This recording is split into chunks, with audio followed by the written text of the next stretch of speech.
When I heard we had a chance to look at this, I had to come out of retirement from behind the camera and check it out. This is the Essential Phone PH2 Project Gem. I'm not quite sure, but when it was announced in 2019, I had to have it. And 6 years later, it's here in my hands, and this moment is better than I ever could have imagined. That's right, this is a phone. It may look like a remote, but on the front here, we have a 5.3-inch OLED screen. Once it boots on, you'll see it is crazy. And on the back, this weird iridescent pink. It's definitely flashy, but a little bit of a fingerprint magnet, especially if you have gamer fingers like me, but oh my goodness, is this holdable. It's definitely meant for one hand. I can't see many people typing with two, but this is the ultimate in portability in phones. I don't know if that makes it usable, but you can carry it with you. Getting right into design, we have our side buttons here. Of course, a power button and volume rocker. Nothing on the top or the left side other than our SIM tray. And on the bottom, a USB-C port. It does have a earpiece speaker at the top here for talking on calls. And it looks like maybe there's a speaker down the bottom here, but it doesn't have a grate like the top. It feels solid, which does not bode well for good audio, but we'll find out soon. On the back, we have our main 12 megapixel shooter and a divot, which is where the fingerprint scanner would have gone, but it's not there because this is not actually a real phone. It's just a prototype. It was announced in October of 2019, but unfortunately, Essential shut down in February of 2020, so this never actually got released. So there are things just missing, and though there are a lot on eBay, shout out to Esha for sending this working one, they didn't actually get a completed version, which I think is a shame because this is one heck of a design. Essential's always been known for their design. I mean, they released just one phone, but it was known for its design. It was actually the first phone with a notch, which is cool?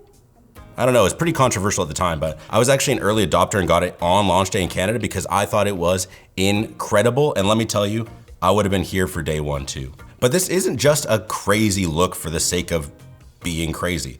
It is very comfortable in the hand. I have meaty hands, albeit kind of average size, and I find it pretty comfortable. Of course, reaching up to the top is not amazing, but I mean, I'm rocking the OnePlus Open right now and it's larger, and the corners are even harder to reach, so this is not too bad. Of course, you're gonna be using this one-handed most of the time, so what is the software like? Well, let me show you after a word from our sponsor.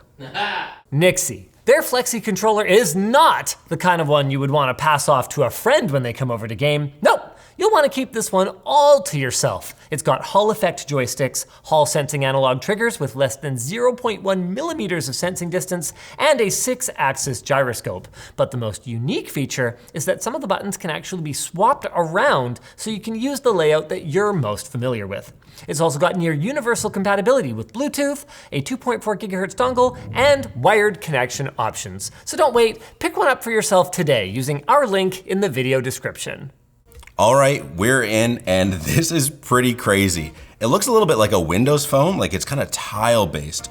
A lot of these don't work, so I can't click on them and show you, but when you hold on these apps, you can change the sizes to make it larger, smaller, or really customize it to look however you want, and it's cool. I really like how they use the space on such a thin phone. There's no app drawer or anything like that. Things just get plopped onto your screen, you scroll through them, which isn't the most convenient, but I'll go through the pain just to have it look cool. If someone sits next to you on the bus, they're looking. Another kind of pain point is that since it's never released, it doesn't have Google Play services, so even if this OS did work perfectly, a lot of the apps don't run, but we did load a couple things to see how they work, including a different launcher. So we have Niagara Launcher on here. If you don't know what Niagara Launcher is, it's just a third-party launcher that you can install on pretty much any phone. But on this one, it looks pretty slick. You can drag your finger out, see all the different apps and launch them through here, which is a little bit more convenient than just kind of searching by scrolling down your home screen.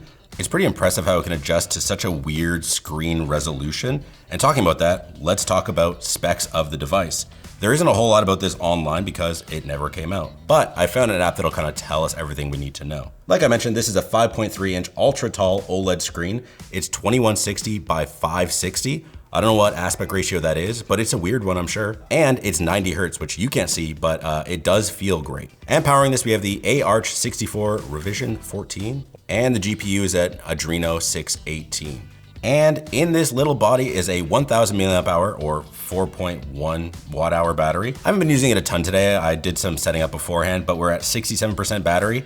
The nice thing about a small screen and an OLED, you shouldn't need as big of a battery to last you all day. You have 4 gigs of RAM and 64 gigs of storage, and it's running Android 10, which was the latest at the time. Is it the most powerful thing? Not by these days standards, but we do have some apps on here to test out later. One weird thing I mentioned before is the name. Is this the PH2 or the Phone 2, or is it Project Gem? Well, it's not even really super clear in the hardware info here. It has the device name as PH2, but then says that the device is the Gem. I guess it was never really solidified. And that's kind of a shame. It would be great to have seen what they would have released had they stayed open. I know that before they shut down completely, they released a bunch of designs and renders for future phones, including another PH2 and a PH3 and the Project Gem. So it seems like they had some high ambitions, even though it ultimately didn't work out. All right, let's check out the camera. I'm gonna pull up the search here and you'll see the keyboard. I don't know what to think of it, honestly. It's very pretty, but I automatically wanna start tilting the phone to have it be like a normal keyboard, which this is you're not meant to do that. But it really shows that this is supposed to be a one-handed phone because everything's in reach of your thumb. So if I search camera, not bad. You can use swipe, but it's a little hard to get used to, and it doesn't seem like it's finalized to give you the most accurate answers, unless I really am trying to type caterers or cadets. This is ridiculous. I do like the kind of iPhone-inspired layout, but it's really hard to see what's going on here. I haven't mentioned it yet, but on the front is a hole punch camera that's 13 megapixels, and this is video from it. You know what? In the little preview, it doesn't look awful. I do look maybe a little bit different color than normal, but not too bad. The photo doesn't look awful though. Remembering that this phone is effectively 5.5 years old, it's not bad. All right, so you can't rotate the view when looking at photos in the photo app, but maybe you can in YouTube. Maybe it'll take up this whole screen, I don't know.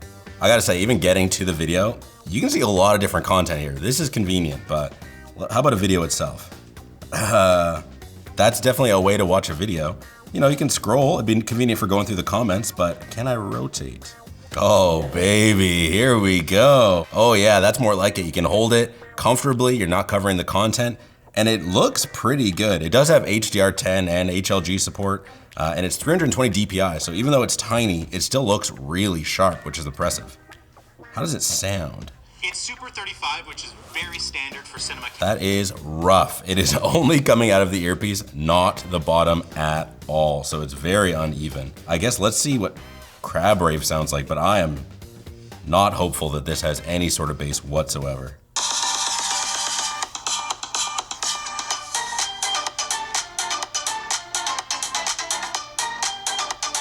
It could be worse. It would be challenging, but it could be worse. This is pretty bad, but I don't have a but. It really just doesn't sound good, and it doesn't have a headphone jack, so you're really stuck with it. I gotta say, this thing is light too. It feels like an Apple TV remote or something like that, but let's weigh it and see. Wow, 101 grams.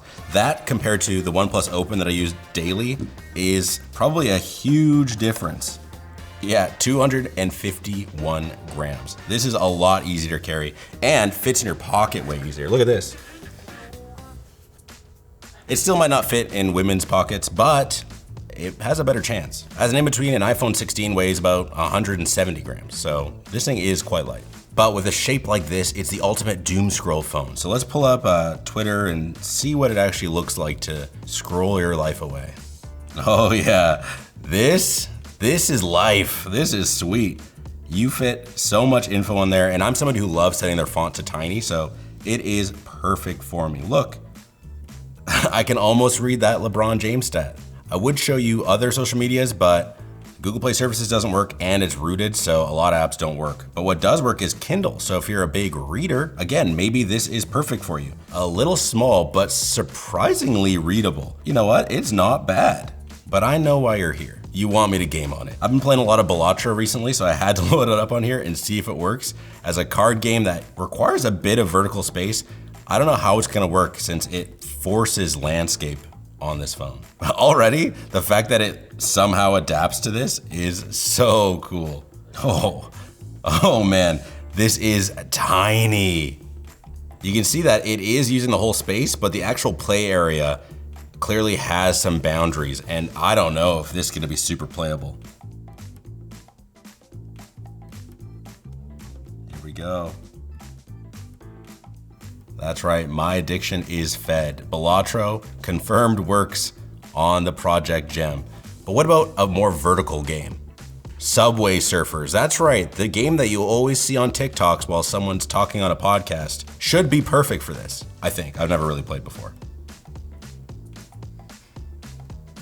Oh, baby. This is it. Just enough.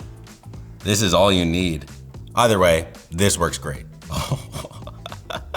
Imagine you're in an Uber and you look and their phone is showing this as the map. That is so tiny. I guess all you need to know is what's in front of you, right? It should be fine. Okay, you know what? That's actually pretty good. I don't know if this is the map that would have come on the phone out of the box or if this is a third-party app that somehow adjusted to the screen size, but this is sweet. One thing I haven't tried yet is typing horizontally.